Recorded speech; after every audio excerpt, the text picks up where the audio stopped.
तो सभी लोगों के लिए नमस्कार। और आज की क्लास जो है ये पहली क्लास है इकोनॉमी की। और हम लोग प्रॉपर नोट्स बनाएंगे, प्रॉपर लिखेंगे और प्रॉपर समझेंगे। और साथ में यूपीएससी में और पीसीएस में इसकी क्या भूमिका है, मेंस में और प्रीलिम में, दोनों पे हम चर्चा करेंगे। और फिर हम इस विषय को समझेंगे। इस विषय का मतलब क्या है। यदि हम यूपी पीसीएस की बात करें और यूपीएससी की बात करें, दोनों तरफ हम बात कर लेते हैं।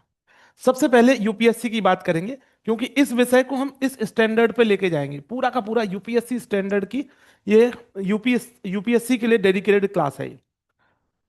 अब यूपीएससी में हम देखते हैं कि ये कहाँ कहाँ पूछा जा सकता है, कहाँ कहाँ पे ये इसका महत्व है इस विषय का। पहली बात तो सबसे पहले हम प्रीलिम में देख लेते हैं। प्रीलिम्स की जब हम बात करते हैं तो इकोनॉमी से लगभग लगभग 15 से 20 प्रश्न पूछे जाते हैं आउट ऑफ 100 क्वेश्चन। यानी कि 100 क्वेश्चन में से 15-20 क्वेश्चन केवल और केवल इसी सेक्शन से आते हैं।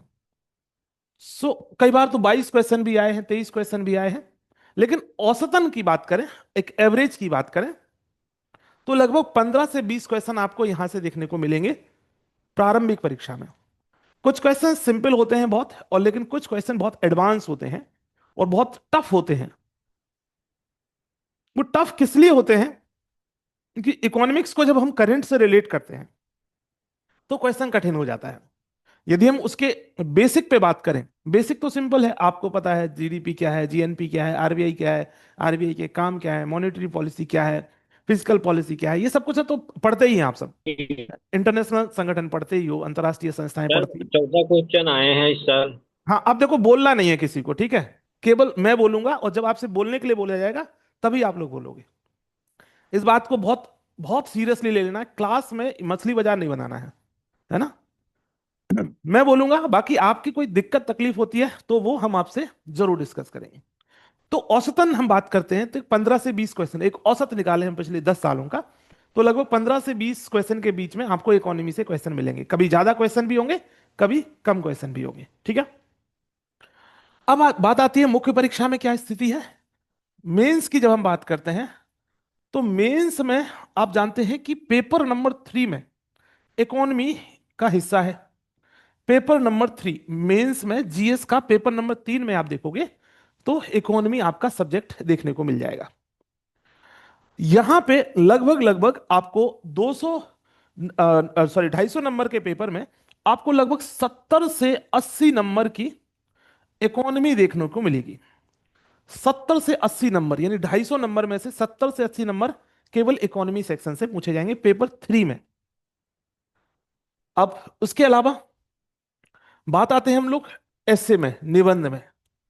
यदि आपसे कोई इकोनॉमिक्स के टॉपिक पर निबंध पूछ लिया तो आप समझ लो कि पूरे के पूरे जो है 250 नंबर आपके यहां पे बन सकते हैं, यदि इकोनॉमिक्स से निबंध पूछ लिया।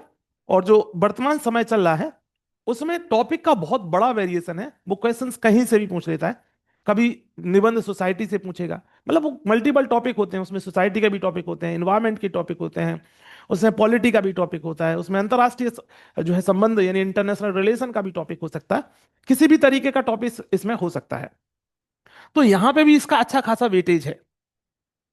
और ओवरऑल हम जब समझते हैं तो आप किसी भी पेपर में आप देखोगे तो हम एक दृष्टिकोण पढ़ते हैं, इकोनॉमिक दृष्टिकोण। जब इतिहास भी पढ़ते हैं और इतिहास में जब हम ये समझते हैं कि अंग्रेज भारत आए, तो उसमें हम एक बहुत इंपॉर्टेंट टॉपिक पढ़ते हैं, कैसे ड्रेन ऑफ वेल्थ हुआ, यानी कि धन का निकास कैसे हुआ है। इसको हम पढ़ते हैं, कैसे उन्होंने हमारा आर्थिक शोषण पढ़ा। जब तक आप इकोनॉमिक्स को नहीं समझोगे तब तक ये नहीं समझ पाओगे कि अंग्रेजों ने हमारा आर्थिक शोषण किया तो कैसे किया, और क्यों इतना ज्यादा महत्वपूर्ण है जो है अर्थव्यवस्था समझना और जानना। एक समय ऐसा था कि केवल हम स्वतंत्रता के लिए लड़ रहे थे, लेकिन बहुत सारे इकोनॉमिक्स लोग आए इतिहास में और उन्होंने बोला कि ये तो जो समाज, जो एक जो साम्राज्य की बात चल रही है कि ये लोग हमारे ऊपर राज कर रहे हैं अंग्रेज लोग, ये तो एक बात है ही, लेकिन सबसे महत्वपूर्ण बात इसमें क्या है कि हमारे धन की निकासी कर रहे हैं।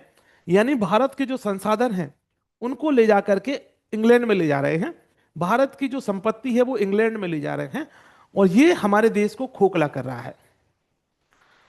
दुनिया में यदि सबसे महत्वपूर्ण बात करें वर्तमान की स्थिति, तो आपकी अर्थव्यवस्था ही है। ठीक है, दुनिया में यदि सबसे महत्वपूर्ण बात करें तो सबसे महत्वपूर्ण क्या है? अर्थव्यवस्था ही है। तो अर्थव्यवस्था को हमें समझना बहुत अच्छे से जरूरी है।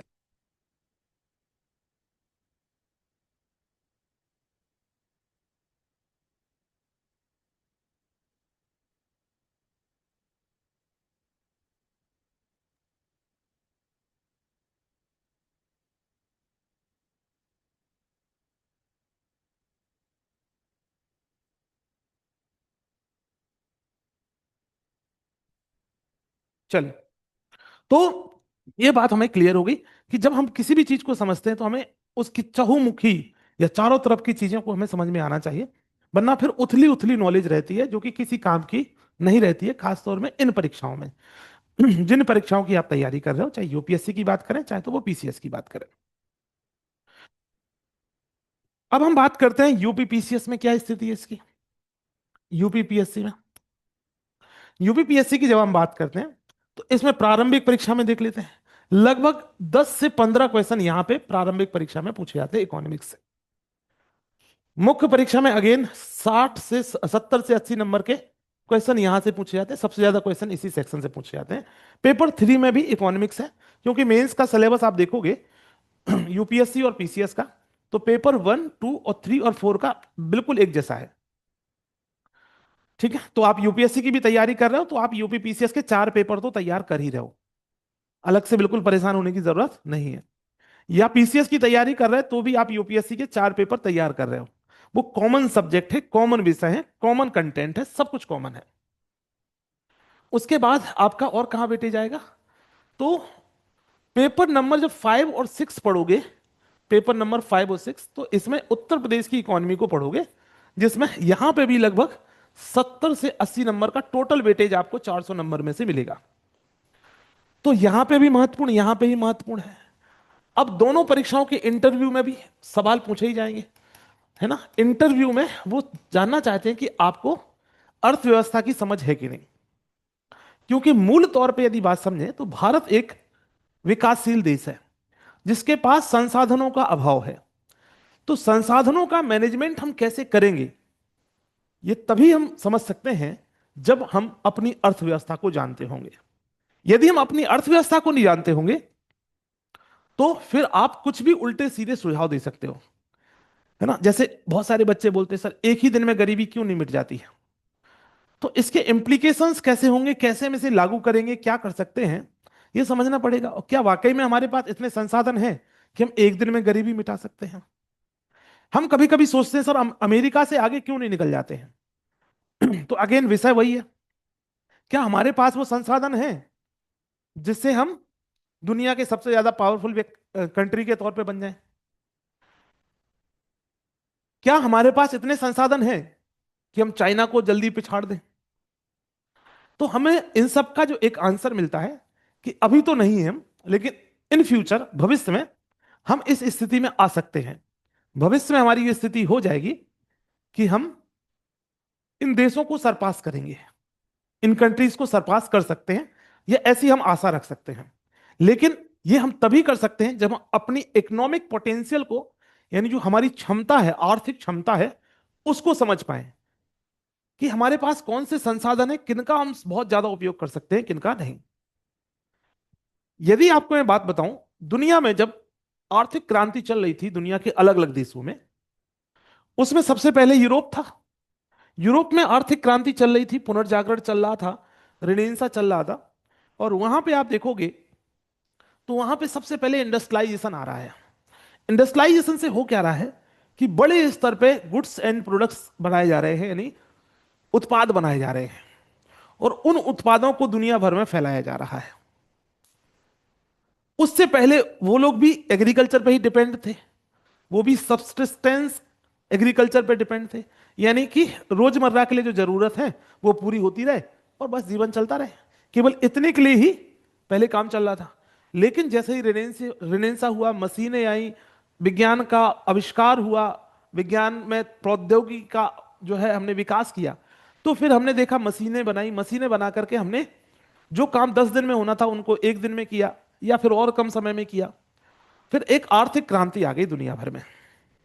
और जिन देशों ने आर्थिक क्रांति को शुरुआत में देखा, तो मुख्य तौर पे आर्थिक क्रांति के 3 चरण होते हैं। पहला, या तो कोई व्यक्ति, या हम लोग अपने घर परिवार में देखेंगे, वहां पे भी आप देखोगे, तो हमारे पूर्वज पूर्वज देख लो, तो आप देखोगे कि वो एग्रीकल्चर में लगे हुए थे, कृषि में लगे हुए थे। ठीक है। इसी तरीके से हमारा देश ही पूरी तरीके से पहले कृषि पे आधारित था।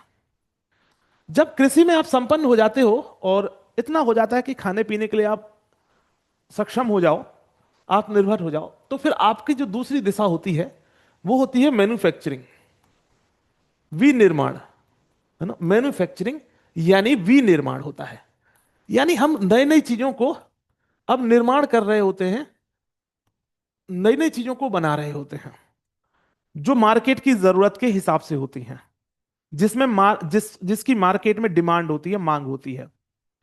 और इसके बाद फिर हम आ जाते हैं सेवा क्षेत्र पे, फिर आ जाते हैं हम सेवा क्षेत्र पे। सामान्य तौर पे ये एक सीक्वेंस होती है, एग्रीकल्चर, फिर मैन्युफैक्चरिंग, विनिर्माण, और उसके बाद सेवा। लेकिन यदि भारत की स्थिति को जब आप देखते हो, तो हमने एग्रीकल्चर पे काम किया, नो डाउट बहुत काम किया, कृषि पे काम किया। इसके बाद हमने मैन्युफैक्चरिंग पे भी काम किया। लेकिन बात जब हुई 1991 की, 1990 के बाद की बात, जब हमारे देश में एक रिफॉर्म होता है जिसको हम लोग एलपीजी रिफॉर्म के नाम से जानते हैं।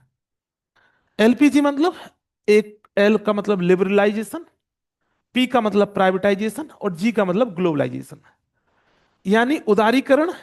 हिंदी में बात करें तो उदारीकरण, और फिर निजीकरण, और फिर हम देखते हैं वैश्वीकरण। वैश्वीकरण, तो ये 3 घटनाएं घटी एक साथ। उदारीकरण से तात्पर्य क्या था कि जो हमारे अलग अलग कठिन कठिन नियम और कानून बना के बैठे थे, यदि भारत में कोई कंपनी बनाना है तो बहुत कठिन कानून हुआ करते थे। भारत में यदि आपको कोई नया स्टार्टअप खोलना है तो कठिन कानून हुआ करते थे। तो आपने क्या किया, इन कानूनों को आसान बनाया, उदार बनाया, लिबरल बनाया, सरल बनाया, जिससे कोई भी बिजनेस में आ सके।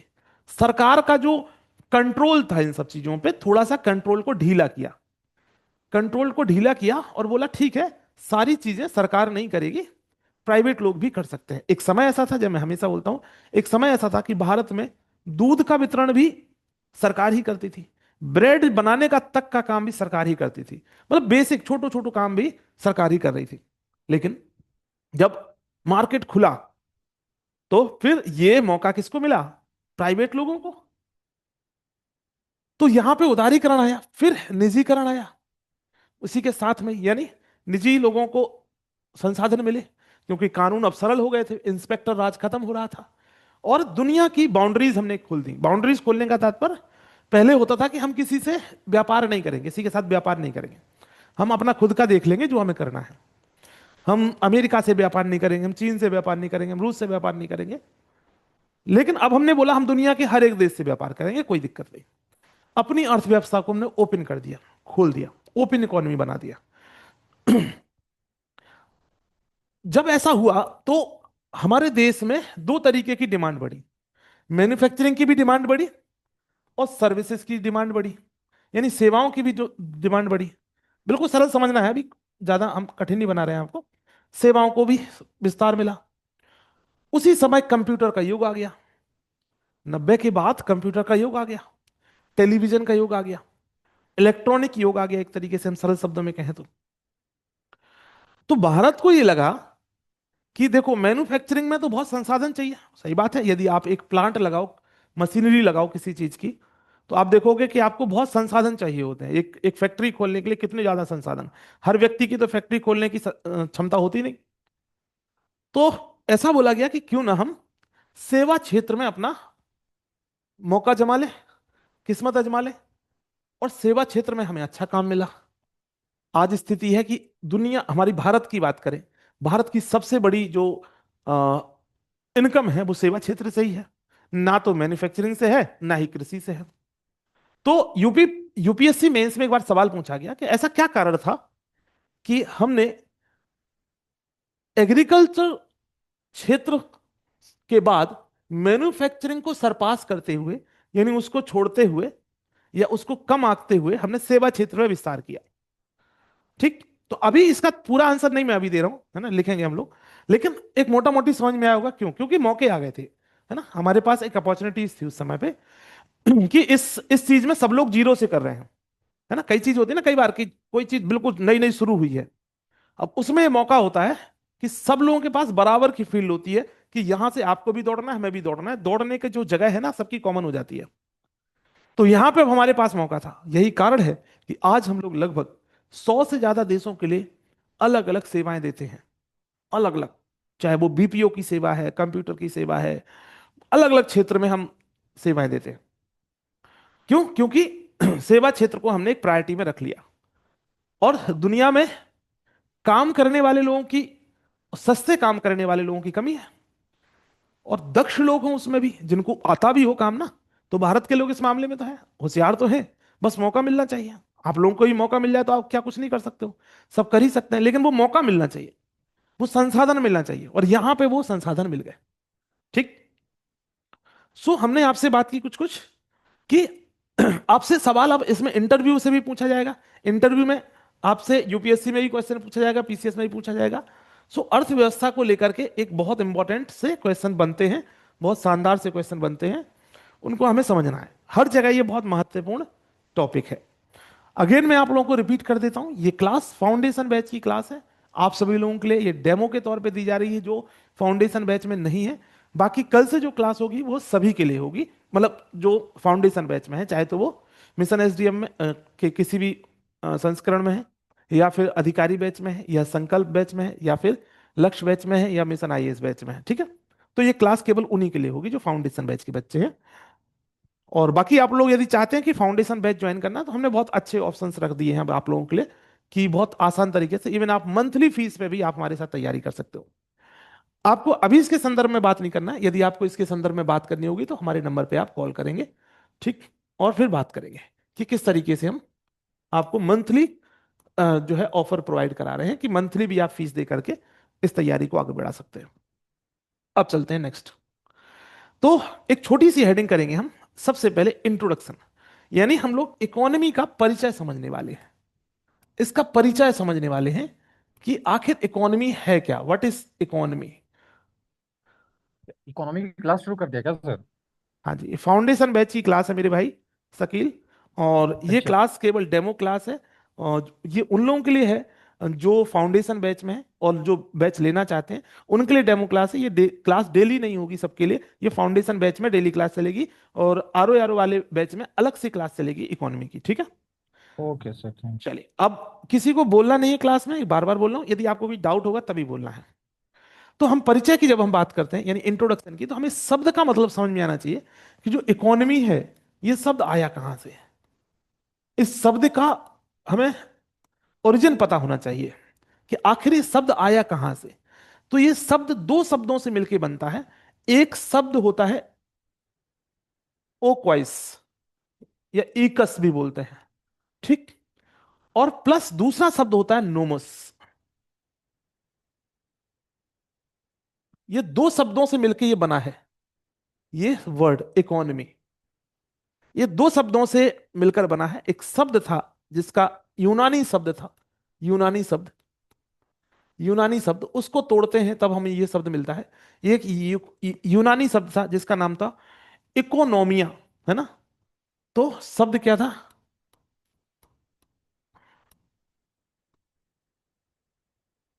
यूनानी शब्द है। यूनानी शब्द की उत्पत्ति, है ना, मैं लिखवा दूंगा, लिखने के लिए परेशान मत होना, आपको प्रॉपर नोट्स लिखवा दूंगा मैं। ठीक है। तो यूनानी शब्द था जिसका नाम था, जो शब्द कहलाता है इकोनोमिया, और इसी को जब हम संधि विच्छेद करते हैं तो बनता है इकोस और नोमस। अब इन दोनों शब्दों का तात्पर्य हमें पता होना चाहिए, मतलब क्या है इन दोनों शब्दों का, इकोस और नोमस का। इकोस और नोमस दोनों शब्दों का हमें तात्पर्य पता होना चाहिए। तो जब हम इकोस की बात करते हैं, यानी इकोस यानी इसका मतलब होता है घर, है ना? इसका मतलब क्या होता है? घर। या परिवार। ठीक, इसका मतलब होता है घर या परिवार। इको शब्द का मतलब क्या है? घर या परिवार। अब देखो, मैं बार बार बोल रहा हूं, बहुत स्लो पढ़ा रहा हूं, किसी को भूलना नहीं है, यही याद करते चलना है। और नोमस का मतलब क्या है? प्रबंधन, यानी मैनेजमेंट। नोमस का मतलब क्या है? प्रबंधन, यानी घर का प्रबंधन। घर के प्रबंधन को ही हम लोग क्या कहते हैं, या परिवार के प्रबंधन को ही हम लोग क्या बोलते हैं? इकोनॉमी, है ना?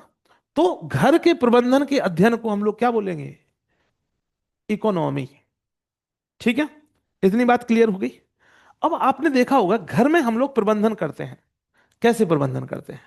यदि आपका परिवार है, यदि आप जानते हैं इस संदर्भ में, तो मान लीजिए आपके घर पे खेती होती है, और मान लेते हैं कि मानसून में, मतलब अभी कटाई हुई है, अभी आपने 2 लाख रुपए कमा लिए, 2 लाख रुपए की पूरी फसल बेच दी है, मान लेते हैं। अब इस 2 लाख रुपए को कैसे खर्च करना है, ये हम इसका प्रबंधन करते हैं प्रॉपर। हम देखते हैं कि बहन की शादी भी होनी है, मान लेते हैं। ठीक, बहन की शादी भी होनी है, साल भर का हम देखते हैं कि खर्चे का भी मैनेजमेंट करना है, साल भर का, कि साल भर का खर्चा कैसे चलेगा। हम देखते हैं उसी में आपको कपड़े भी खरीदने होते हैं। ठीक, उसी में आप देखोगे कि और शादियां भी करनी है, इधर उधर जाना है। ठीक, उसी में आप देखोगे बच्चों की फीस भी देनी है। इसी में आप देखोगे कि हो सकता है कि किसी को बाइक खरीदनी है, घर की कुछ बेसिक जरूरतें हैं, वो भी देखना है। हो सकता है कि कोई बीमार पड़ जाए तो बीमारी का इलाज भी कराना है। ठीक, बीमारी का क्या कराना है? इलाज भी कराना है। सो यानी ये सबके सब जो मैनेजमेंट है, ये घर में, घर को हम मैनेज करने का प्रयास कर रहे हैं। हमारे पास 2 लाख रुपए हैं, लेकिन अब इस 2 लाखों को हमें प्रबंधित करना है कि कैसे हम मैनेज करें कि इन 2 लाखों से हमारी लगभग जरूरतें पूरी हो जाएं। अब जाहिर सी बात है, जरूरतें उतनी ही पूरी हो सकती हैं जितना धन है, जितने संसाधन है। तो हम लोग कोशिश ये करते हैं कि अपने खर्चों का, यानी एक्सपेंडिचर का प्रबंधन करें, मैनेजमेंट करें, कि यहां पैसा इतना जाएगा। जिस साल मान लो दीदी की शादी कर रहे हैं, बहन की शादी कर रहे हैं, तो चलो घर के लिए कुछ नहीं खरीदेंगे उस साल, अगली साल देखा जाएगा, दूसरी साल, नेक्स्ट ईयर देखा जाएगा। हो सकता है आपने देखा होगा, कई बच्चों से ऐसे में सुनने में आता है कि सर घर में किसी की शादी है, इस वजह से फीस का अरेंजमेंट नहीं हो पा रहा है। तो वो प्रायोरिटाइज हम करते हैं कि हमें कौन सा काम करना है या कौन सा बाद में करना है। हमारे पास संसाधन सीमित है, और सीमित संसाधनों का कैसे प्रबंधन करोगे, इसी को हम लोग इकोनॉमी कहते हैं, इसी को हम लोग इकोनॉमिक्स कहते हैं। ठीक है, अब दो शब्द होते हैं, एक शब्द आता है इकोनॉमी और एक होता है इकोनॉमिक्स। ठीक, यहां पे समझना है, दो शब्द आएंगे आपको, एक शब्द आएगा इकोनॉमी और एक होगा इकोनॉमिक्स। अभी मैं लिखवा दूंगा, लिखने के लिए बिल्कुल हड़बड़ाना मत कोई भी, है ना? आपको पीडीएफ भी दे दूंगा मैं, तो मान लो कुछ छूट भी जाता है आपका, तो उसके बाद आप उस पर उससे लिख सकते हो। एक शब्द आता है इकोनॉमिक्स और एक शब्द आता है इकोनॉमी।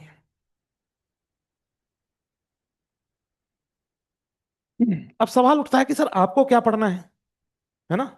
आखिर आप लोगों को पढ़ना क्या है, इकोनॉमी पढ़ना है या इकोनॉमिक्स पढ़ना है? यदि आपका विषय ऑप्शनल है, यदि आपका विषय ऑप्शनल है, तो आपको इकोनॉमिक्स पढ़ना है। लेकिन यदि आप केवल जीएस के लिए पढ़ना चाहते हैं, केवल जीएस के लिए पढ़ रहे हैं, तो फिर आपको इकोनॉमी पढ़ना है। तो आपको क्या पढ़ना है? केवल इकोनॉमी। ठीक, केवल इकोनॉमी। अब मतलब क्या है इसका? देखो, इकोनॉमी में हम लोग क्या क्या पढ़ते हैं, इसमें सबसे महत्वपूर्ण बात है कि हम इसमें थ्योरेटिकल पार्ट पढ़ते हैं। थ्योरेटिकल पार्ट पढ़ते हैं, यानी कि इसका जो आदर्श रूप है या सिद्धांत है, सैद्धांतिक रूप है ना? तो इसमें हम इकोनॉमी के सिद्धांतों पे ज्यादा जोर देते हैं, सिद्धांत पढ़ते हैं। लेकिन जब यहां पे इकोनॉमी की बात करते हैं, तो यहां पे हम इसका व्यवहारिक विषय पढ़ते हैं, व्यवहारिक व्यवहारिक रूप पढ़ते हैं। ठीक, अब इसका तात्पर्य क्या है? इसका तात्पर्य क्या है? यदि मैं आपसे बोलूं कि एक फिलिप्स कर्व होती है, जो बेरोजगारी और महंगाई के बीच में संबंध रखती है, तो फिलिप्स ने एक कॉन्सेप्ट दिया, उसको हम इकोनॉमिक्स में पढ़ रहे हैं। लेकिन अब अपने देश की बेरोजगारी खत्म करने के लिए हम लोग फिलिप्स कर्व को भी पढ़ते हैं फिर से। क्यों पढ़ते हैं? क्योंकि उसके सहारे से हमें कैलकुलेट करेंगे कि हमारे देश में कितनी बेरोजगारी है, कितनी महंगाई है, और कितनी महंगाई कम होनी चाहिए कि बेरोजगारी कम से कम हो और महंगाई कम से कम हो, इस तरीके से। तो व्यवहारिक रूप हम कहां पढ़ रहे हैं? हम पढ़ रहे हैं इकोनॉमी में। सैद्धांतिक रूप कहां पढ़ रहे हैं हम लोग? इकोनॉमिक्स में। इतनी बात क्लियर हुई सबको? अभी तक किसी को कोई दिक्कत है तो बताओ। क्या अभी तक किसी को कोई दिक्कत है? No sir. नहीं है? तो लिखो अब थोड़ा सा। और लिखो। सर इकोनॉमिक्स ब्रॉड एरिया भी हो जाएगा ना? हाँ जी, अभी बताते हैं सब। आगे आगे नहीं चलना है। यहाँ पर नेता केवल मैं रहूंगा, मैं बताऊंगा क्या करना है। आपको यदि डाउट होगा वाह। तो वो, डाउट होगा तो पूछना, ठीक है? बीच में बोलना नहीं है। ठीक। अब लिखो। लिखो। अर्थशास्त्र शब्द की उत्पत्ति। अर्थशास्त्र शब्द की उत्पत्ति। अर्थशास्त्र शब्द की उत्पत्ति। शब्द की उत्पत्ति। यूकोनोमिया। अर्थशास्त्र की उत्पत्ति। अर्थशास्त्र शब्द की उत्पत्ति यूनानी शब्द। यूनानी शब्द इकोनोमिया, ये वाला लिखना है, ठीक है? इकोनोमिया। इकोनोमिया से हुई है। से हुई है, कॉमा। जो दो शब्दों जो दो शब्दों दो जो दो शब्दों से मिलकर बना है।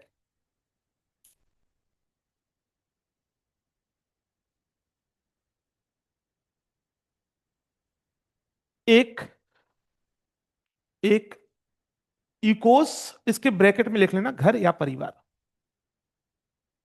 एक इकोस,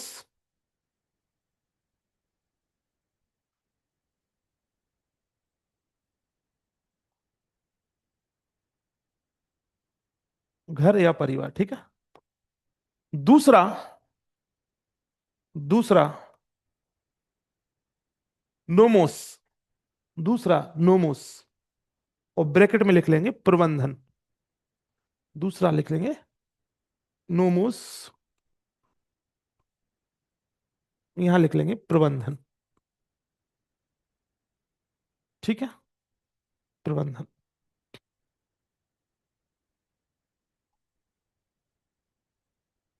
ठीक। इस प्रकार, इस प्रकार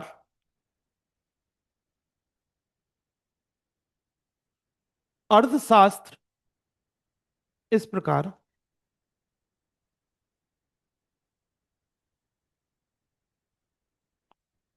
मूलतः घर या परिवार के प्रबंधन के अध्ययन से संबंधित है। इस प्रकार अर्थशास्त्र मूलतः मूलतः घर या परिवार के प्रबंधन से संबंधित है। देखो, ये जब हम क्लास कर लेंगे ना आज वाली, इसके बाद मैं आपको एक क्वेश्चन दूंगा मेंस का, वो लिख के मुझे जरूर भेजना है। और मैं बता रहा हूं, जिसने नहीं भेजा है, एक बात समझ लो। ठीक? फिर मुझसे वो ज्यादा वो ये अपेक्षाएं मत रखना। अपने काम को ढंग से करना है, ठीक है? तो हमने क्या बोला? घर या परिवार के प्रबंधन के अध्ययन से संबंधित है। ठीक है? यानी कि, यानी कि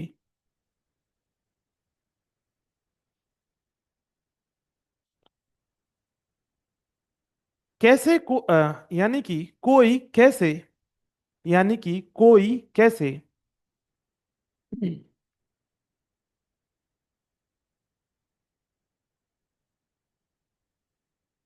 कैसे अपने परिवारों के, कोई कैसे अपने परिवार के सीमित संसाधनों का प्रबंधन करता है। कोई कैसे अपने सीमित संसाधनों का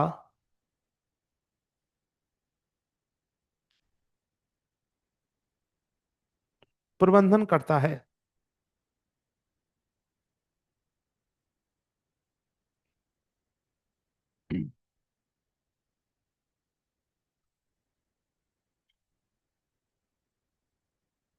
अब और यदि हम सरल जो व्यवहारिक डेफिनेशन यदि बात करें, ये तो हो ही गई। इसकी व्यवहारिक डेफिनेशन को हम देखते हैं तो मुख्य तौर पे जो अर्थव्यवस्था है या अर्थशास्त्र है या इकोनॉमी है,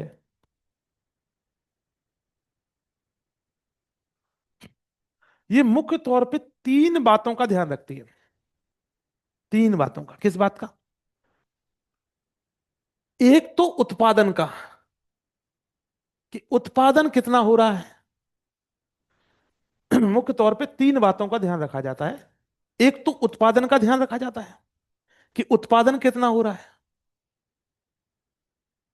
दूसरा इस बात का ध्यान दिया जाता है कि वितरण कैसे हो रहा है। दूसरा इस बात का ध्यान दिया जाएगा कि संसाधनों का डिस्ट्रीब्यूशन कैसे हो रहा है। और तीसरा इस बात का ध्यान रखा जाएगा कि इन संसाधनों का उपभोग कैसे हो रहा है। उपभोग यानी कंजम्पशन कैसे हो रहा है। ठीक। तो तीन बातों का हम विशेष अध्ययन करते हैं कि चाहे तो वो वस्तु हो, है ना। इकोनॉमी में हम क्या देखेंगे? इकोनॉमी हम क्या देख रहे हैं? इकोनॉमी में हम लोग बेसिकली क्या देख रहे हैं, तो हम देख रहे हैं कि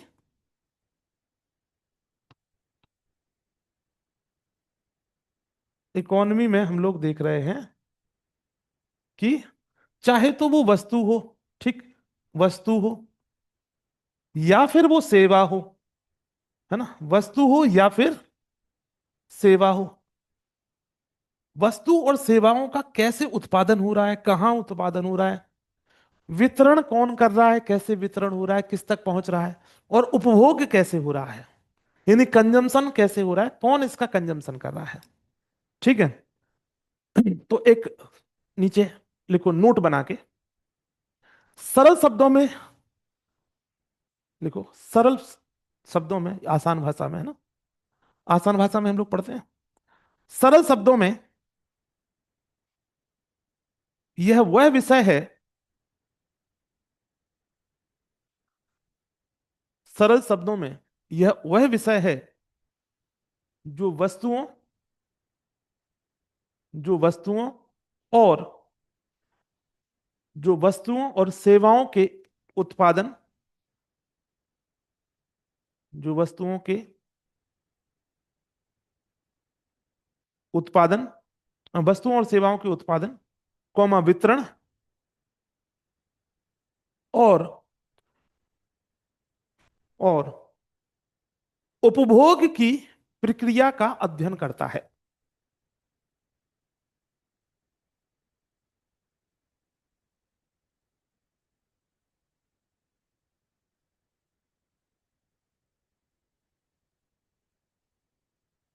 ठीक है। अर्थव्यवस्था और अर्थशास्त्र में अंतर आप समझ गए होंगे, है ना। तो हमने बताया कि जो अर्थव्यवस्था है वो एक व्यवहारिक रूप है अर्थशास्त्र का, है ना। तो आप सरल शब्दों में लिख सकते हैं, चाहो तो इसी में लिख लो, अर्थव्यवस्था अर्थशास्त्र का व्यवहारिक रूप है। अर्थव्यवस्था अर्थशास्त्र का व्यवहारिक रूप है।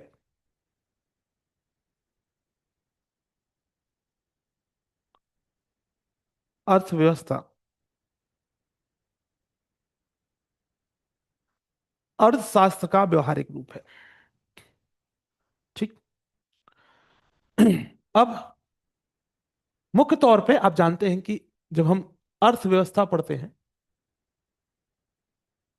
यानी इकोनॉमी पढ़ते हैं, तो मुख्य तौर पे अ, इसको दो हिस्सों में बांटते हैं हम लोग, दो शाखाओं में हम बांटते हैं इकोनॉमी। इकोनॉमिक्स को भी इसके लिए हम लोग यहाँ पे लिखें, अर्थशास्त्र को लिख लो। अर्थशास्त्र को हम लोग क्या बांटते हैं? अर्थशास्त्र को हमने मुख्य तौर पे दो दो हिस्सों में बांटा है या दो शाखाओं में बांटा है। एक को हमने क्या बोला? सूक्ष्म अर्थव्यवस्था। क्या बोला हमने? सूक्ष्म अर्थव्यवस्था। और एक को हमने बोला सूक्ष्म अर्थव्यवस्था, और एक को हमने बोला समष्टि अर्थव्यवस्था। समष्टि समष्टि अर्थव्यवस्था। अब ये क्या कौन सी चीजें हैं, बिल्कुल आसान भाषा में समझते चलोगे, क्योंकि यूपीएससी ने जी इसमें आप क्वेश्चन समष्टि की पूछे। इंग्लिश बता देना। अरे सब बता रहा हूं यार, बोलो मत, इंग्लिश भी बताऊंगा भाई। ठीक, देखो फ्लो टूटता है, आप समझो।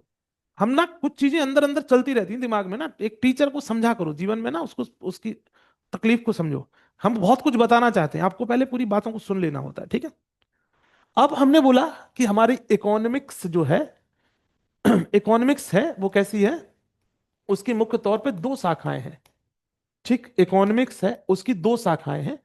एक सूक्ष्म यानी माइक्रो इकोनॉमिक्स, इंग्लिश में हम इसे क्या बोलेंगे, माइक्रो इकोनॉमिक्स।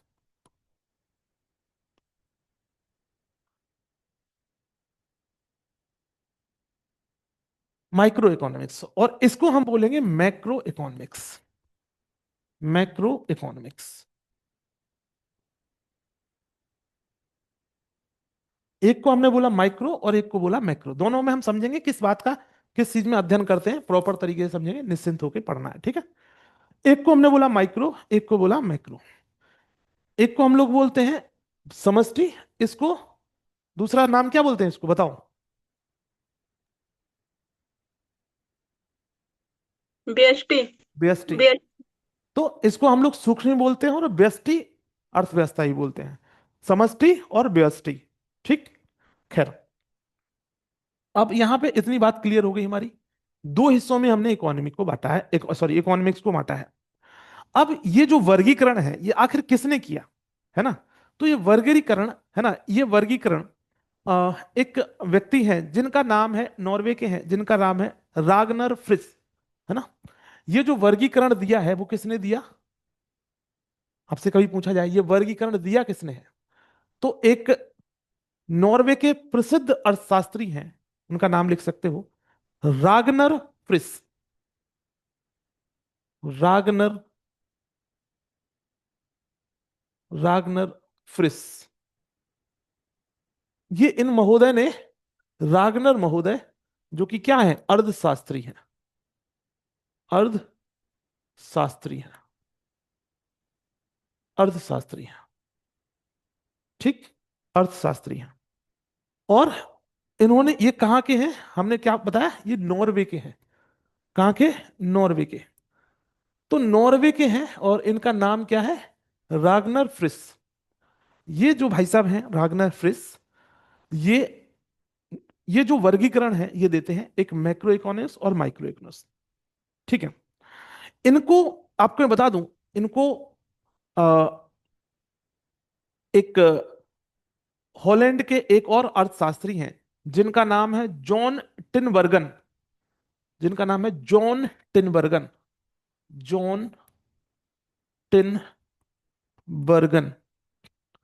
तो जॉन टिनबर्गन, है ना, जॉन टिनबर्गन और एक और व्यक्ति जिनका नाम हमने लिखा, जिनका नाम लिखा रागनर, रागनर फ्रिस। इन दोनों महोदयों को मिला क्या, नोबेल प्राइज, है ना। इन दोनों को क्या मिला, अर्थशास्त्र का पहला नोबेल पुरस्कार। तो इन दोनों को क्या मिलता है, अर्थशास्त्र का, अर्थशास्त्र का पहला नोबेल पुरस्कार।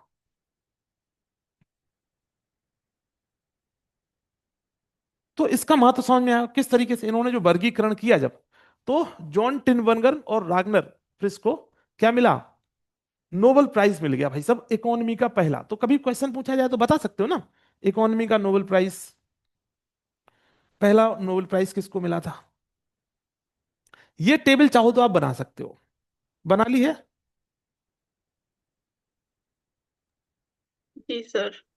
सभी ने बना ली है, दिख तो रहा है ना क्लियर, कोई दिक्कत तो नहीं है। सर दिख रहा है, आपकी राइटिंग सुंदर है। बहुत बढ़िया। अभिषेक,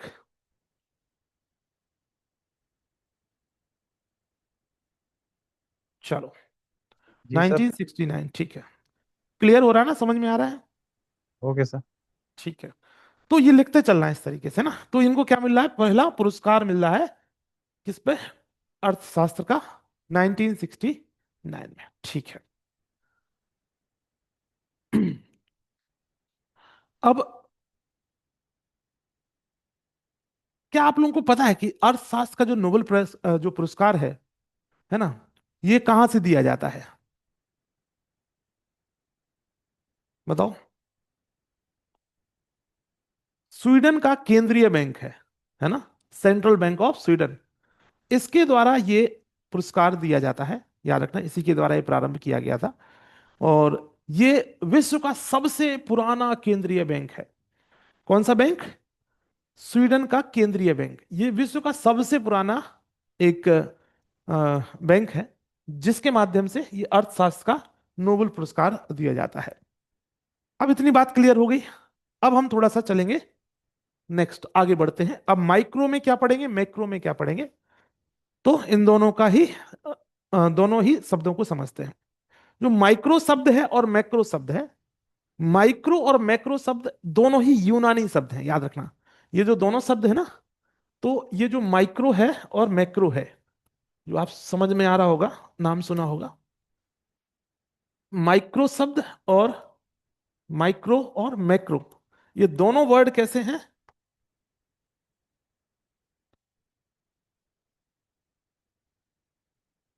ठीक, दोनों वर्ड कैसे हैं? माइक्रो हो गया, मैक्रो हो गया, ये दोनों शब्द कैसे हैं? यूनानी शब्द हैं। यूनानी, यूनानी शब्द है ये। और माइक्रो का मतलब होता है, सरल शब्दों में बात करें, क्या होता है? छोटा, छोटू, है ना, छोटू। और इसका मतलब क्या होता है? बड़ा। तो एक का मतलब हो गया छोटा और एक का हो गया बड़ा, इन दोनों का अर्थ हो गया।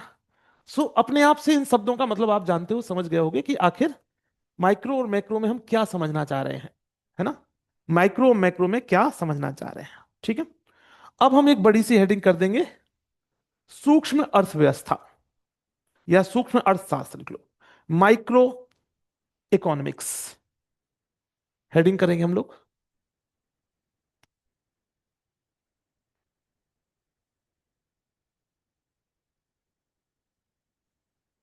देखो, आप इकोनॉमी जब कंप्लीट जब हमारी हो जाएगी ना, तो आप देखोगे कि यदि यूपीएससी में भी यदि 20 क्वेश्चन आ रहे हैं, तो इतना मैं दावा कह सकता हूं कि आपकी 16 क्वेश्चन तो करेक्ट हो जाएंगे। अब आप बोलोगे कि सब पूरे क्वेश्चन की गारंटी क्यों नहीं ले रहे हो? भाई सब यूपीएससी है, ठीक है, तो उसकी इज्जत होती है कुछ, और वो क्वेश्चन कभी कभी ऐसे देते हैं ना, उठा उठा पटक पटक के, कि समझ में आता नहीं है, किसी को नहीं आता है। लेकिन हाँ इतना है कि 15-16 क्वेश्चन, यदि 20 क्वेश्चन आ रहे हैं तो 15-16 क्वेश्चन आप इजीली कर सकते हो। बस उसके लिए जरूरी है कि पूरा ढंग से पढ़ लेना है, ढंग से समझ लेना है, और ढंग से नोट्स बना लेना है, और याद करते चलना है, और क्वेश्चंस को प्रैक्टिस करना है। हाँ, यस, इज्जत नहीं दादागिरी होती है, ठीक है। तो माइक्रो इकोनॉमिक्स का मतलब क्या है, अब देखेंगे।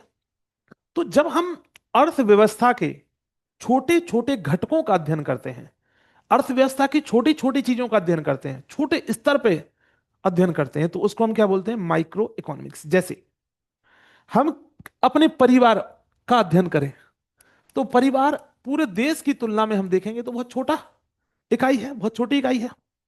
यदि हम किसी विशेष उद्योग की करें, मान लो हम किसी विशेष जो है, किसी विशेष उद्योग का स्टडी करें, तो यह भी एक छोटी इकाई है।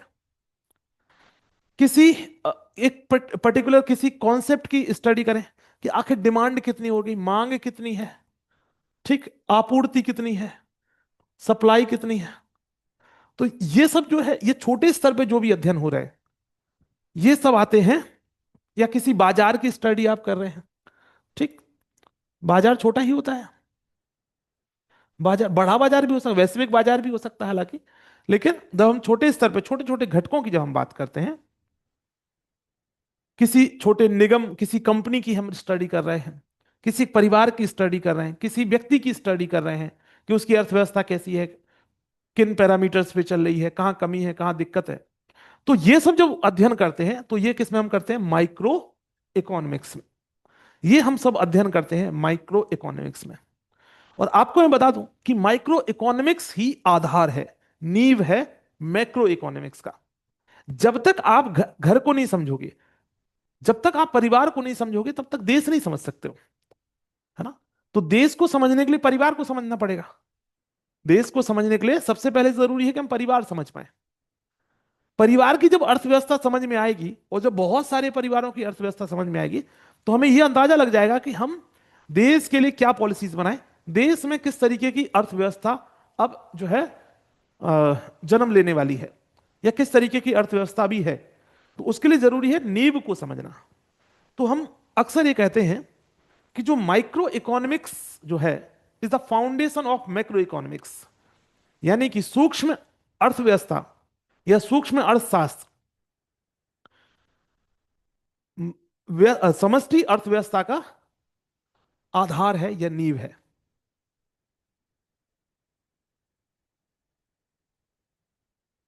हाँ, इससे हो जाएगा। नेट नेट जेआरएफ कुछ भी कर रहे हो ना, इससे इसके बाहर कुछ नहीं आएगा। जितना मैं करा दूंगा ना इकोनॉमिक्स में, नेट जेआरएफ, यदि इकोनॉमिक्स पे आप कर रहे हो, तो जो इसका जो स्टैटिक पोर्शन है वो कंप्लीट हो जाएगा। इसमें जो इकोनॉमिक्स वाला जो हिस्सा होता है, जो इकोनॉमिस्ट को पढ़ते हैं, क्योंकि यहाँ पे हम लोग बहुत अर्थशास्त्रियों को नहीं पढ़ेंगे, यहाँ पे बहुत अर्थशास्त्री, तो वो अर्थशास्त्री वाला जो पोर्शन है वो आपको थोड़ा पढ़ना पड़ेगा वहां से, बाकी हो जाएगा। ठीक है, चलो। तो लिख लो, सूक्ष्म अर्थव्यवस्था में लिखो थोड़ा सा, या सूक्ष्म अर्थशास्त्र में। हेडिंग डाल दिया, सूक्ष्म अर्थशास्त्र लिखो। यह अर्थव्यवस्था के छोटे घटकों का अध्ययन करता है। यह अर्थव्यवस्था के छोटे घटकों का, मतलब छोटे छोटे कंपोनेंट का, छोटे छोटे हिस्सों का, छोटे घटकों का अध्ययन करता है। जैसे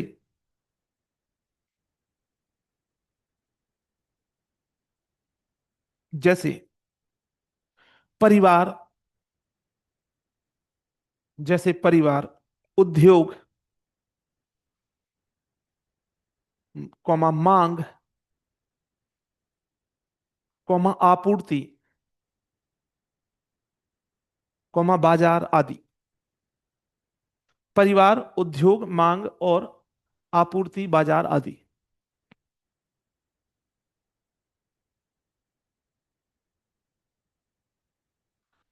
इसी में आगे लिखो, यह विशेष रूप से, यह विशेष रूप से, यह विशेष रूप से व्यक्ति, परिवार, यह विशेष रूप से किसी व्यक्ति, कौमा परिवार या उद्यम के आर्थिक निर्णयों को, आर्थिक निर्णयों को, कौमा संसाधनों के उपयोग, कौमा संसाधनों के उपयोग, कौमा कीमत निर्धारण, कीमत निर्धारण और बाजार क्रियाओं का विश्लेषण करता है। कीमत निर्धारण और बाजार क्रियाओं का निर्धारण करता है। सर रिपीट कर दीजिए। देखो, अगली बार से इस बात को समझ लो, ये शब्द नहीं सुनना चाहिए मुझे, रिपीट वाला। 3 बार बोलता हूं। यदि आप इस स्पीड से ये सोच रहे हो कि मैं यूपीएससी में सिलेक्ट होऊंगा या पीसीएस में सिलेक्ट होऊंगा, तो ये बहुत बड़ी विडंबना है। स्पीड बढ़ाओ। ऑलरेडी मैं 3 बार बोल रहा हूं, ठीक है। ये आदत थोड़ी सुधारो अपनी। तो लिखो, हमने क्या लिखा, फिर से एक बार पूरा बोल देता हूं। यह अर्थव्यवस्था के छोटे घटकों का अध्ययन करता है, जैसे कि परिवार, उद्योग, मांग और आपूर्ति, बाजार आदि। यह विशेष रूप से किसी व्यक्ति, परिवार या उद्यम के आर्थिक निर्णयों को, कौमा संसाधनों के उपयोग को, कौमा कीमत निर्धारण और बाजार क्रियाओं का विश्लेषण करता है। विश्लेषण करता है। एक छोटू सा नोट बना के लिखेंगे, छोटू सा नोट बना के। नोट खूब बनाएंगे हम लोग, है ना। नोट है नहीं हमारे पास, लेकिन बना लेंगे अपन लोग, ठीक। नोट लिखो, सूक्ष्म अर्थव्यवस्था किसी भी अर्थव्यवस्था की नींव होती है।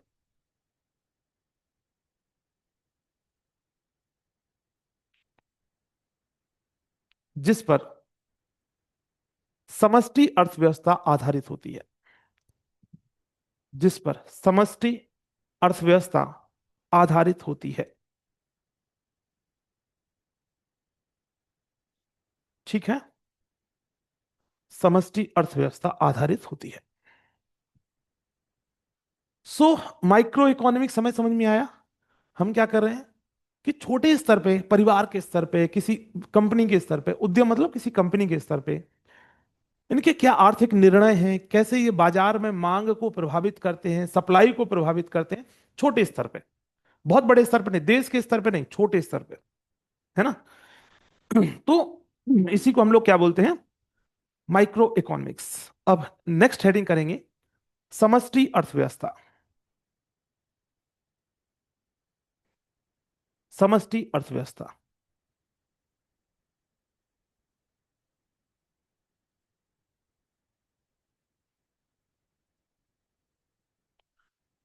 अब देखो, समष्टि अर्थव्यवस्था में बड़ी बड़ी बातें करेंगे हम लोग, जैसे राष्ट्रीय आय कितनी है ना, जैसे आर्थिक वृद्धि देश की कितनी हो रही है, राज्य की आर्थिक वृद्धि कितनी हो रही है, मुद्रास्फीति यानी जो है इन्फ्लेशन कितना हो रहा है, बेरोजगारी कितनी है, वित्तीय और जो मौद्रिक नीतियां हैं वो कैसी हैं।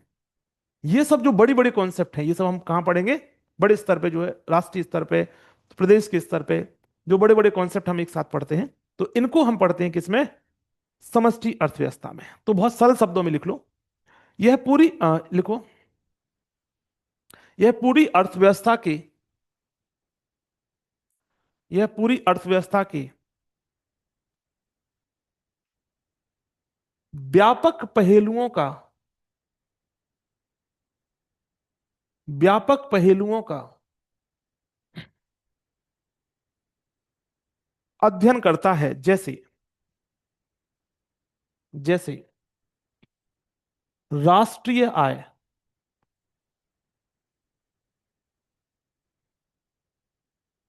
जैसे यानी नेशनल इनकम, जैसे आर्थिक वृद्धि, इकोनॉमिक ग्रोथ, आर्थिक वृद्धि, जैसे मुद्रास्फीति,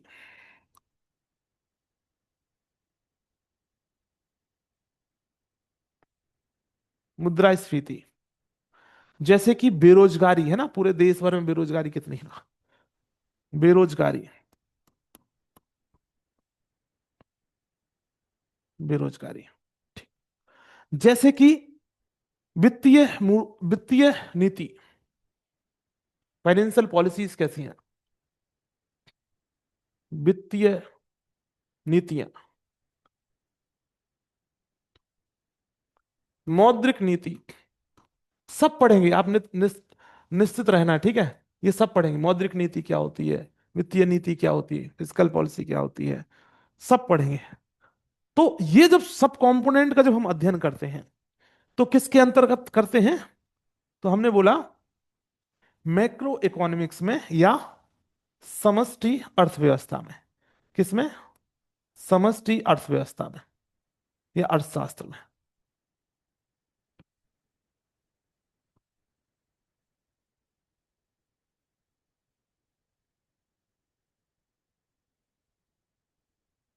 इतनी बात क्लियर हुई सभी को अभी तक। अभी देखो, इन शब्दों के मतलब नहीं मैंने बताए हैं, मैं सब बताऊंगा, ठीक है। एक एक शब्द आपको समझ में आएगा, मेरे मुंह से निकला हुआ एक एक शब्द आपको क्लियर होगा, ये मेरा वादा है,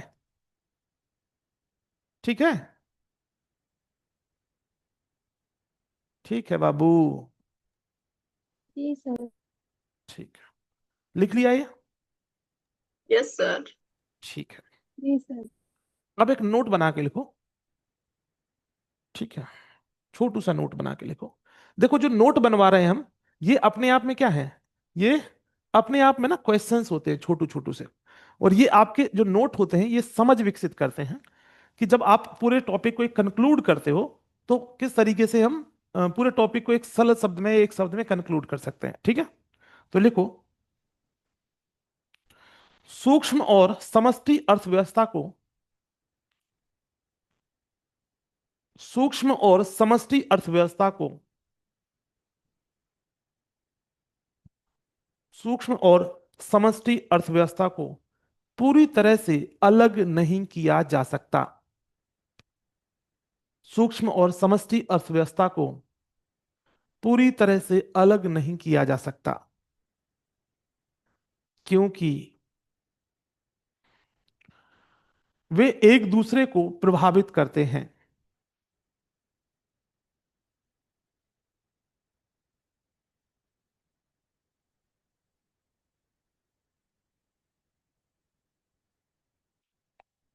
जैसे कि अब देखो, हम उदाहरण देंगे। हम यहां पे हमने आपसे बोला कि बड़ी बड़ी बातें बोली हमने, ठीक। अच्छा, सोच के देखो। बिल्कुल दो कॉन्सेप्ट में बताता हूं, ठीक है। इसमें दो, एक बेसिक कॉन्सेप्ट, एक दूसरा कॉन्सेप्ट, है ना। यदि मान लो कि परिवार की मांग बढ़ गई, यदि कोई परिवार की जो डिमांड है वो बढ़ गई, डिमांड किस चीज को लेकर के, मान लीजिए देश में अब सब लोग कह रहे हैं कि बाइक सबके घर पे होना ही चाहिए, ठीक है, बाइक होना ही चाहिए। तो यानी क्या हुई, परिवार पे क्या हुई, मांग बढ़ी। परिवार के स्तर पे क्या है, मांग बढ़ी। बोलो, बढ़ी कि नहीं बढ़ी। जी सर। परिवार के, देखो सोना नहीं है, सोना भी नहीं है इसका मतलब, ठीक। तो परिवार के स्तर पे मांग बढ़ी कि नहीं बढ़ी। हमने आपसे बोला कि यदि परिवार के स्तर पे मांग बढ़ी, मान लीजिए सब लोग बाइक खरीदना चाहते हैं, पूरे फैमिली में सब लोग चाहते हैं बाइक बाइक खरीदें या कार खरीदें, कुछ भी एक चीज का एग्जाम्पल ले लेते हैं। सब लोग चाहते हैं कि ये खरीदना है। तो जब मांग बढ़ेगी तो क्या होगा, उत्पादन बढ़ेगा कि नहीं। भाई ज्यादा से ज्यादा उत्पादन होगा। यस जिस चीज सर। की डिमांड ज्यादा हो जाएगी तो हम ज्यादा से ज्यादा उत्पादन करेंगे। तो यानी कि उत्पादन भी बढ़ जाएगा। और उत्पादन बढ़ेगा देश में, तो मान लो हमारे देश में खूब सारी गाड़ियां बनने लगी, तो रोजगार बढ़ेगा, टैक्स सरकार को ज्यादा मिलेगा, सब कुछ होगा। यानी कि तात्पर्य यह हो गया कि हमारे देश में आर्थिक वृद्धि भी बढ़ेगी, आर्थिक वृद्धि भी बढ़ेगी, आर्थिक वृद्धि होगी हमारे देश की।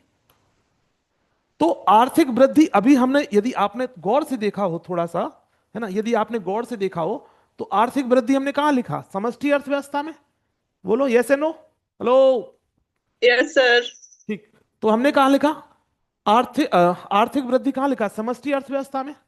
और हम देख रहे हैं कि परिवार के स्तर पे जो मांग बढ़ना है, ये सूक्ष्म अर्थव्यवस्था का एग्जाम्पल है। बोलो, परिवार के स्तर पे यदि हम मांग बढ़ने की बात करें तो ये किसका, सूक्ष्म अर्थव्यवस्था का है कि नहीं उदाहरण, जी लोकल सर। लेवल पे। तो यानी कि सूक्ष्म अर्थव्यवस्था जो समष्टि अर्थव्यवस्था है उसको प्रभावित कर रही है, कर रही है। यदि परिवार के स्तर पर डिमांड बढ़ेगी तो उत्पादन बढ़ेगा, और उत्पादन बढ़ेगा तो आर्थिक समृद्धि, आर्थिक वृद्धि होगी, होगी। तो यानी हम ये कह सकते हैं कि एक दूसरे को प्रभावित करती है। तो अभी तो ये एक उदाहरण आया आपके सामने कि कैसे जो है सूक्ष्म अर्थव्यवस्था व्यष्टि अर्थव्यवस्था को या मैक्रो इकोनॉमिक्स को प्रभावित कर रही है। दूसरा हम देख लेते हैं, दूसरा उदाहरण हम देख लेते हैं। मान लो, मान लेते हैं कि हमारा जो केंद्रीय बैंक है, यानी आरबीआई मान लेते हैं ना, आरबीआई मान क्या लेते हैं, आरबीआई क्या कर देता है कि ब्याज की दरें बढ़ा देता है। क्या बढ़ा देता है, ब्याज की दर बढ़ा देता है। अब बताओ, इसने क्या किया, ब्याज की दर बढ़ा दी। अब जैसे ही ब्याज की दर बढ़ाई, जैसे ही ब्याज की दर बढ़ाई तो क्या होने वाला है, अब ब्याज की दर जब बढ़ाई तो ऐसी स्थिति में होगा क्या, बताओ। जब ब्याज की दर बढ़ाएगा तो हम बैंक से जो पैसा लेने जाएंगे तो हमें ज्यादा ब्याज पे पैसा मिलेगा कि नहीं, जी जी सर। सर। मिलेगा।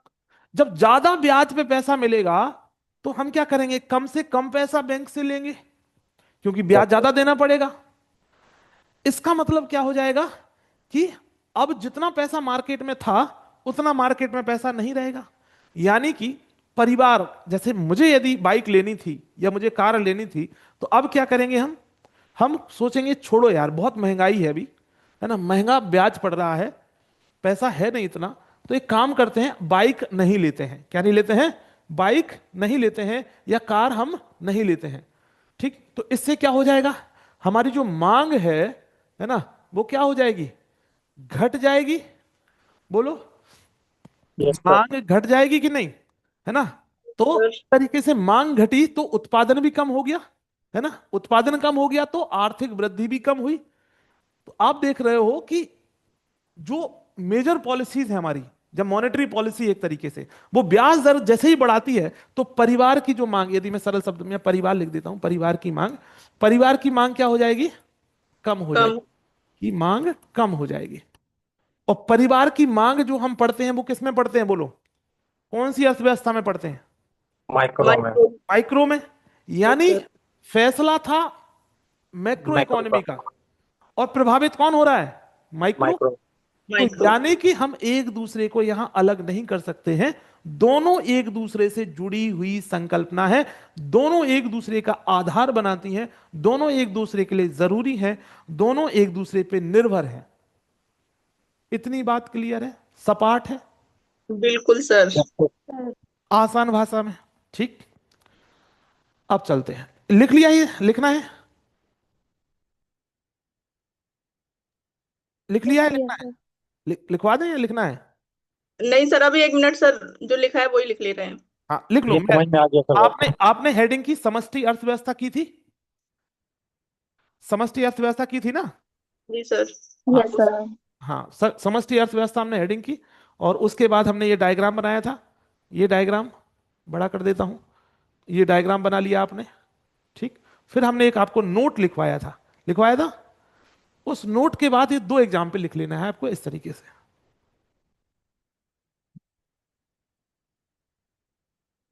ठीक।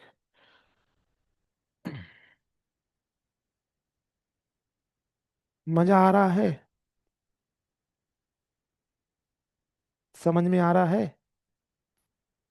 मनीषा, सर अच्छी पढ़ाई क्लास आपकी, अच्छा समझाते हैं आप। अच्छा समझाते हैं हाँ तब। जी सर। मनीषा को यस समझ सर। में आ रहा है कि नहीं? मैनिका, हाँ जी सर। सरिता को, अमरीश।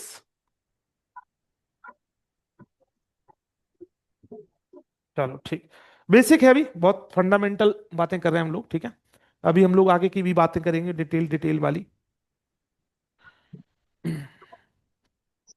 अब म्यूट कर लो जो भी अनम्यूट किया है ना।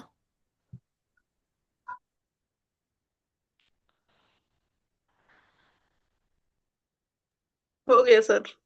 हो गया? चलो आगे चला जाए। हम्म। अब दो बहुत इंपॉर्टेंट कॉन्सेप्ट है, दो शब्द आपको अक्सर टकराएंगे।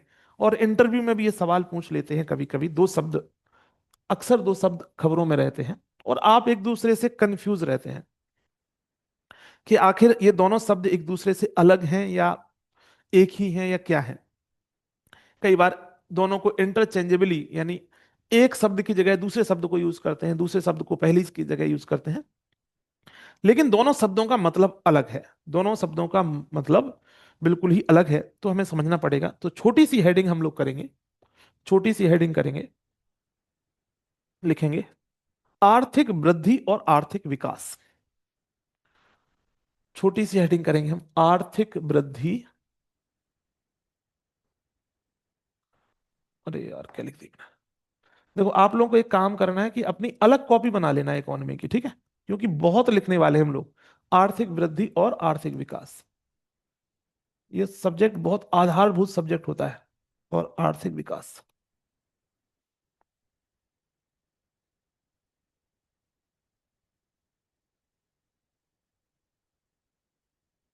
बहुत दिनों बाद इतने डिसिप्लिन में पढ़ रहे हो ना, यस सर। समझ में आ रहा है मुझे।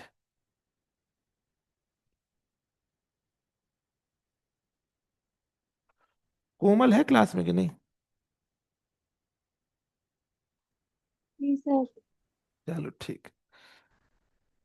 तो अब दो शब्द हैं हमारे।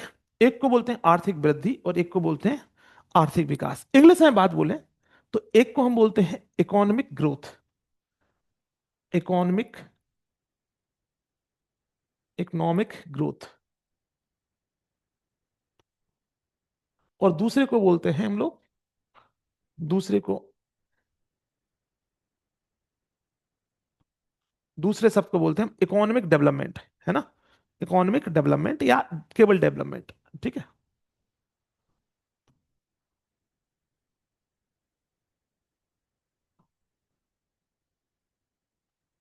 तो बेसिकली कहानी है ग्रोथ वर्सेस डेवलपमेंट की।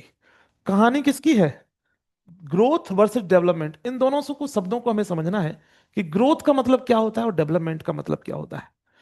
उसमें फिर आर्थिक जुड़ जाएगा कि आर्थिक ग्रोथ और आर्थिक विकास दोनों में अंतर क्या है। ये बेसिकली आज का टॉपिक है हमारा, ठीक। सो पहला छोटू सा हम लोग टॉपिक कर लेंगे, लिख लेंगे पहले हेडिंग, इकोनॉमिक ग्रोथ, आर्थिक वृद्धि।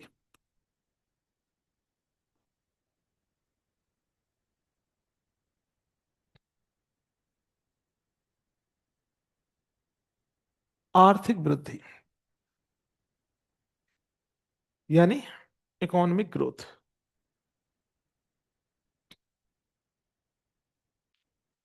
आर्थिक वृद्धि यानी इकोनॉमिक ग्रोथ। कोई बताएगा क्या है? कोई बता सकता है? जी सर। बताओ। सर आर्थिक वृद्धि का तात्पर्य किसी देश की आय या वस्तु उत्पादों के उत्पादन में पिछली तुलना अधिक की जाती है, वो होती है आर्थिक वृद्धि। और विकास होता है जैसे दीर्घकालिक के लिए होता है, जैसे आय में होती है वृद्धि अर्थव्यवस्थाओं के लिए, सेवाओं के लिए, लैंगिक समानता जैसे पहलू, सामाजिक दृष्टिकोण, ओके, यही सब होता है। चलो और कोई बताएगा? किसी का मन है बताने का? देखो बहुत सरल सर शब्दों में समझना है। हम्म मैं सिर्फ वृद्धि और विकास का अर्थ बता देती हूँ। हम्म सर जैसे वृद्धि का मतलब होता है मात्रात्मक, बहुत ठीक सारे। है, और विकास का होता है गुणात्मक। ठीक। अब देखो, हमारी अर्थव्यवस्था है, हमारी अर्थव्यवस्था में सर जब, विकास तो गुणात्मक और मात्रात्मक दोनों होता है। अभी करते हैं बात निश्चिंत रहो, ठीक है। जब हम वृद्धि की बात करते हैं, ग्रोथ की बात करते हैं, तो जैसे इन्होंने बोला अभी, अलका ने शायद बोला था कि ये मात्रात्मक अवधारणा है एक। किसी भी चीज में वृद्धि हो रही है या नहीं हो रही है, ये क्या है? एक मात्रात्मक अवधारणा है। वहीं पे जब विकास की जब हम बात करते हैं, वो एक गुणात्मक यानी क्वालिटेटिव मेजर, क्वालिटेटिव अवधारणा है। अच्छा, मनीषा ने बोला है, ओके, ठीक। तो हमने क्या बोला? एक गुणात्मक अवधारणा है और एक मात्रात्मक। कैसे? जैसे समझो, मान लो एक परिवार है ना, बिल्कुल आसान भाषा में समझते हैं। एक परिवार है जिसमें चार लोग रह रहे हैं, ठीक। चार भाई हैं, चारों भाइयों का परिवार है मान लेते हैं, और ये एक साथ में ही रह रहे हैं। अभी ये पूरा परिवार एक साथ ही रह रहा है, लेकिन इस परिवार में एक व्यक्ति क्या कर रहा है? अच्छा कोई बिजनेस कर रहा है या नौकरी कर रहा है जहां से पैसा खूब आ रहा है। तो यदि हम आपसे बोले, और ये भाई पता क्या कह रहा है? किसी को अपना 1 रुपए भी नहीं देता है, अपने पास रखता है। पूरा पैसा किसके पास रखता है? अपने पास। अपना 1 रुपए किसी दूसरे भाई को नहीं देता, कुछ नहीं करता है। लेकिन जब बाहर से हम देखेंगे और कोई पूछेगा कि ये बताओ, इस परिवार में वृद्धि हो रही है कि नहीं हो रही है, तो आपका जवाब होगा हाँ, हो तो रही है। पहले मान लो ये लोग एक साल भर में 10 लाख रुपए कमाते थे, अब इसकी नौकरी लग गई है, बड़ा भाई बन गया है, मतलब यार बिजनेस कर रहा है, कुछ भी कहीं से भी पैसे ला रहा है, तो अब इसी की 1 करोड़ रुपए इनकम हो गई है, इसी परिवार की 1 करोड़, ठीक। अब 1 करोड़ इनकम हो गई है, 1 CR की इनकम हो गई है। लेकिन ये पैसा जो है किसी को देता नहीं है, अपने परिवार में भी किसी को नहीं देता है। तो अब आप मुझे बताओ कि ये इस परिवार की वृद्धि कहलाएगी या विकास कहलाया? सर वृद्धि कहलाएगी। ये वृद्धि रिवॉल्व कहलाएगी। करनी चाहिए। ये वृद्धि क्यों कहलाएगी? क्योंकि ये जो व्यक्ति है, एक व्यक्ति जो पैसा कमा रहा है, क्योंकि यूनिट यहां पे स्टडी हम किसके लेवल पे कर रहे हैं? परिवार के लेवल पे। ये पूरा परिवार है, तो इस पूरे परिवार की स्थिति को जब हम देखते हैं, तो हम देखते हैं कि इसकी वृद्धि तो हुई है ना, इसकी ग्रोथ तो हुई है, लेकिन क्या नहीं हुआ है? विकास नहीं हुआ है, ठीक। इस परिवार का विकास नहीं हुआ है। यानी विकास का तात्पर्य क्या है? संसाधनों के समतामूलक वितरण से है, संसाधन के समान रूप से वितरण से है। आज हम क्या बोलते हैं हमारे देश में? हम भी बोलते हैं ना कि हम दुनिया की तीसरी सबसे बड़ी, सॉरी, चौथी सबसे बड़ी अर्थव्यवस्था बन गए, है ना? अमेरिका, चीन, जर्मनी के बाद अब हम चौथे नंबर की अर्थव्यवस्था बन गए हैं। लेकिन आप अपने आप से सोच के देखो, अभी भी हम अपने देश में 80 करोड़ लोगों के लिए अनाज दे रहे हैं। तो जब हम इतनी बड़ी अर्थव्यवस्था बन गए हैं, तो हमें ये अनाज देने की क्या जरूरत पड़ रही है?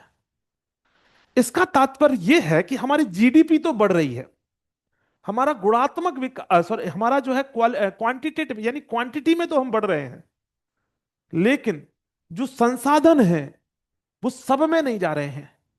एक व्यक्ति करोड़पति करोड़पति करोड़पति होता जा रहा है ना? लेकिन आम आदमी के पास वो संसाधनों की जो पहुंच है वो अभी तक नहीं आ पाई है। अडानी अंबानी इतने बड़े आदमी बन गए। आज से 10 साल पहले की अंबानी की स्थिति देख लो, अडानी की स्थिति देख लो, और आज की स्थिति देख लो अडानी और अंबानी की। आप खुद की स्थिति देख लो अब 10 साल पहले की और अब की देख लो। अब आप देखोगे कि आपकी स्थिति में और उनकी स्थिति में जमीन और आसमान का अंतर आ गया है। जो कंपनी एक सर्टेन वैल्यूएशन की थी, अब वो कई गुना बढ़ गई है। क्या आपकी आय उतनी बड़ी है? क्या किसानों की आय उतनी बड़ी है? क्या आम जन की आय उतनी बड़ी है? क्या संसाधनों की पहुंच उतनी हो पाई है? तो जवाब होगा नहीं। जवाब क्या है? नहीं। इसका तात्पर्य है कि हम उत्पादन में तो वृद्धि कर रहे हैं, जीडीपी की वृद्धि हो रही है, हमारा मात्रात्मक विकास तो हो रहा है, मात्रात्मक वृद्धि हो रही है, परंतु गुणात्मक वृद्धि नहीं हो रही है। जब संसाधन सब लोगों तक पहुंचने लगेंगे तो हम कहेंगे हमारा आर्थिक विकास हो रहा है। जब संसाधनों की पहुंच समान रूप पे जीवन स्तर में लोगों का सुधार होने लगेगा, समावेशी इंक्लूसिव डेवलपमेंट होने लगेगा, यानी सबका विकास होने लगेगा, तो हम कहेंगे कि अब जो है क्या हुआ है? अब हमारा गुणात्मक विकास हुआ है। ठीक है? तो बहुत सरल शब्दों में हम लोग लिख लेंगे। हमने लिखा एक हेडिंग की, आर्थिक वृद्धि, लिखते चलेंगे। ठीक है, लिखो। आर्थिक वृद्धि एक मात्रात्मक अवधारणा है। मात्रात्मक अवधारणा मीन्स क्वांटिटेटिव,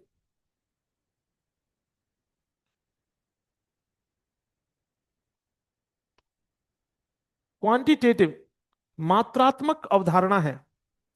सर आज डीपीपी की क्लास नहीं हुई क्या? अभी जस्ट क्लास 3:30 बजे, 3:30 मिनट के बाद होने वाली है।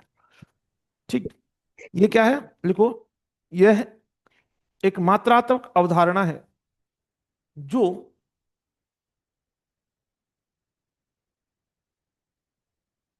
जो उत्पादन वृद्धि या जीडीपी वृद्धि आदि को दर्शाती है। उत्पादन वृद्धि, उत्पादन वृद्धि या जीडीपी वृद्धि को दर्शाती है, दर्शाती है। उत्पादन वृद्धि या जीडीपी वृद्धि को दर्शाती है। अब जैसे समझना है हमें, उत्पादन वृद्धि का मतलब क्या है? मान लो एक परिवार के पास खूब सारी आय हो गई, ठीक है, बहुत इनकम हो गई, बहुत पैसा आ गया। पहले उसके पास एक कार थी, है ना? मान ले पहले उसके पास क्या थी? एक कार। अब उसके पास पैसा खूब आ गया एक परिवार के पास। अब क्या करेगा?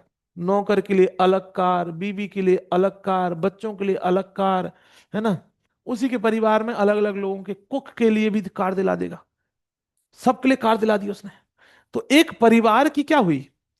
परिवार की वजह से प्रोडक्शन तो बढ़ गया, लेकिन क्या समाज में इससे संसाधनों का वितरण हुआ बड़े स्तर पे? जवाब है नहीं। तो उत्पादन की वृद्धि हो रही है। कई बार ऐसा भी होगा कि इसकी स्थिति गंभीर हो गई इस परिवार की, और अभी मान लो ये 10 कारें रख रहा था, अब ये दिवालिया हो गया, अब एक भी कार नहीं है, और इसी के आधार पे कंपनी प्रोड्यूस कर रही थी, प्रोडक्शन कर रही थी। तो जाहिर सी बात है कि यहां पे होगा क्या, यहां पे होगा क्या कि इसका उत्पादन कम हो जाएगा, उत्पादन कम हो जाएगा। इसी तरीके से जीडीपी की भी यह बात है। यदि अपने देश में हम गुड्स एंड सर्विसेज का प्रोडक्शन कर रहे हैं और सरप्लस प्रोडक्शन है, तो सकारात्मक हो सकता है। ऐसा भी हो सकता है कोई ऐसी स्थिति बन जाए कि हमारी जो ग्रोथ रेट है वो निगेटिव हो जाए, हो सकती है कि नहीं। तो लिखो एक नोट बना करके, बहुत आसान भाषा में, ठीक, लिखो एक नोट बना के। ये सवाल यूपीएससी में पूछा गया है, नोट के तौर पे मैं लिखवा रहा हूं आपको। लिखो, आर्थिक वृद्धि, आर्थिक वृद्धि सकारात्मक या नकारात्मक हो सकती है। आर्थिक वृद्धि सकारात्मक या नकारात्मक हो सकती है, परंतु आर्थिक विकास हमेशा सकारात्मक होता है। आर्थिक विकास हमेशा सकारात्मक होता है। आर्थिक विकास हमेशा सकारात्मक होता है। ठीक है, तो प्रोडक्शन घट जाएगा तो नेगेटिव आ जाएगी वृद्धि, बोलो यस या नो। जी सर। लेकिन जब संसाधनों का समान वितरण हो जाएगा, लोगों में समावेशी विकास हो जाएगा, जीवन सुधार हो जाएगा, तो समावेशी प्रगति हो जाएगी, तो फिर ये हमेशा पॉजिटिव कॉन्सेप्ट है। यानी इकोनॉमिक डेवलपमेंट है वो हमेशा पॉजिटिव है। लेकिन वृद्धि जो है वो नेगेटिव और पॉजिटिव हो सकती है। इसीलिए हम लोग कहते हैं कि हमारी जीडीपी, कई देशों की जीडीपी माइनस में चली जाती है, कई की प्लस में रहती है। तो ऐसा हो सकता है, लेकिन आर्थिक विकास जितना हो गया वो रहेगा। आर्थिक विकास क्या है, एक सकारात्मक कॉन्सेप्ट है। ठीक, तो हमने लिख लिया।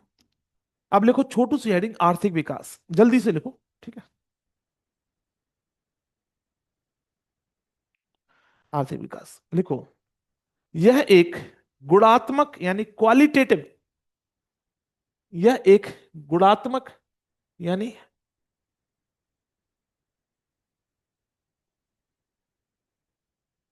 यह एक क्वालिटेटिव, क्वालिटेटिव, यह एक क्वालिटेटिव यानी गुणात्मक, यह गुणात्मक अवधारणा है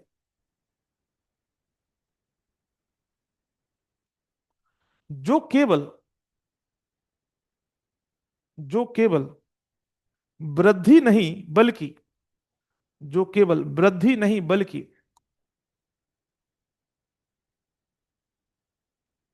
बल्कि समान रूप से संसाधनों के वितरण, जो केवल वृद्धि नहीं बल्कि समान रूप से संसाधनों के वितरण, कौमा, जीवन स्तर में सुधार और समावेशी प्रगति को भी शामिल करता है। केवल वृद्धि नहीं बल्कि समान रूप से संसाधनों का वितरण, कौमा, जीवन स्तर में सुधार और समावेशी प्रगति को भी सम्मिलित करता है, करता है। अब इसमें एक बात हमने लिखी, हमने देखो शब्दों को बहुत ध्यान से देखना है, मैं बार बार बोलूंगा। जो मेरे शब्द जो मैं लिखवाता हूं खासतौर में, तो उनमें एक एक शब्द का बहुत विशेष महत्व होता है। हमने लिखा केवल आर्थिक वृद्धि नहीं, यानी आर्थिक वृद्धि भी जरूरी है। यदि आर्थिक विकास करना है तो उसके लिए आर्थिक वृद्धि जरूरी है, आर्थिक विकास के लिए आर्थिक वृद्धि जरूरी है। लेकिन केवल आर्थिक वृद्धि से काम नहीं करे चलेगा। आर्थिक वृद्धि, मान लो हमारी देश की जीडीपी तो बढ़ना तो चाहिए, ये बात सही है। तो देश की जीडीपी बढ़ रही है तो हम बोलेंगे आर्थिक विकास हमारा, सॉरी, आर्थिक वृद्धि हो रही है। लेकिन उस आर्थिक वृद्धि का जो रिजल्ट है, उसका जो परिणाम है, वो सब में बंटना चाहिए। यानी कद्दू कटेगा तो सब में बटेगा, तो कद्दू कटना चाहिए तो सब में बंटना चाहिए, समझ रहे, तो होगा फिर आर्थिक विकास। बात समझ में आई मेरी बात, क्या कहना चाह रहा हूं मैं। अब मान लो गरीब, हम पहले से गरीब ही हैं यदि, तो उसमें क्या आर्थिक विकास कर लोगे। तो सबसे पहले हमें प्रोडक्शन की बढ़ाने की जरूरत है, आर्थिक आर्थिक वृद्धि की जरूरत है, आर्थिक वृद्धि की जरूरत है। लेकिन ये सोचो केवल वृद्धि हो जाए तो उससे विकास हो जाएगा, ये गलत बात है। ऐसा जरूरी नहीं है। तो आर्थिक वृद्धि के साथ में हमें क्या चाहिए? संसाधनों का वितरण हो, जीवन स्तर में सुधार हो, समावेशी विकास हो, तब जाकर के आर्थिक विकास होगा। ठीक है, तो एक कॉमा नोट बना के लिखो, लिखो, केवल आर्थिक वृद्धि पर्याप्त नहीं है विकास के लिए, या उसी में लिख लेते या अलग से लिख लो, कोई दिक्कत नहीं। केवल आर्थिक वृद्धि पर्याप्त नहीं है, विकास के लिए वितरण, सामाजिक कल्याण, रोजगार आदि का समावेश आवश्यक है।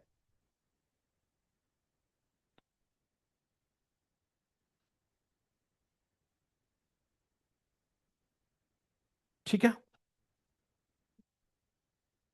अब हम देखेंगे कल कि जब आर्थिक विकास हमें यदि करना है, आर्थिक विकास करना है, तो ऐसे वो कौन से सूक्ष्म कारक हो सकते हैं, ऐसे कौन वो समष्टि यानी मैक्रो फैक्टर्स हो सकते हैं जिसकी वजह से विकास को हम बढ़ावा दे सकें।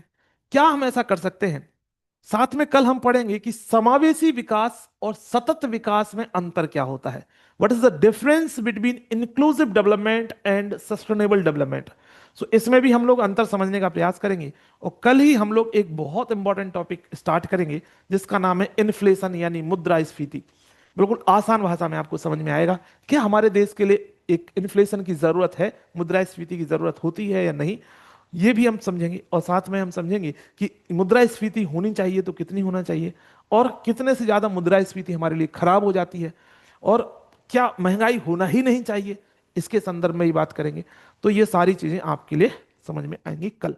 ठीक है, आज के लिए इतना ही रखते हैं। इसके बाद आप लोग की डेली प्रैक्टिस प्रोग्राम की क्लास है, और एक और सर ये क्लास आपकी okay sir, daily, thank you. ये क्लास आपकी डेली 3 बजे से होगी, है ना। बाकी आपको यदि कोई ऑल्टरेशन होगा, क्लास की टाइमिंग में चेंज होगा, तो वो हम आपको ग्रुप्स में अपडेट कर देंगे। ठीक है, हाँ बताओ। हाँ, अब देखो बाकी जो स्टूडेंट, जो नए स्टूडेंट, जैसे मैंने बोला कि बहुत सारे स्टूडेंट के लिए केवल और केवल ये डेमो क्लास के तौर पे थी, खास तौर पे जो फाउंडेशन बैच के स्टूडेंट नहीं है उनके लिए डेमो क्लास के तौर पे थी। तो यदि आप लोग कोई इच्छुक है कि मुझे बिल्कुल बेसिक से पढ़ना है, बिल्कुल जीरो से पढ़ना है ना, अगले 12 महीने में अपना सिलेबस पूरा कंप्लीट करना है, तो आप अभी क्लास के बाद आप कॉल कर सकते हैं, बात कर सकते हैं, चर्चा कर सकते हैं, और कैसे सरल तरीके से हम बैच को ज्वाइन कर सकते हैं। जैसे हमने प्रोविजन रखा है कि आप इवन मंथली भी फीस पे कर सकते हो, तो उसके लिए क्या प्रोविजन है वो भी मैं बता दूंगा। इसलिए क्लास के बाद आप कॉल कर लेना। धन्यवाद, नमस्कार, जय Hind. Thank you sir. Sir. Okay sir, thank you so much.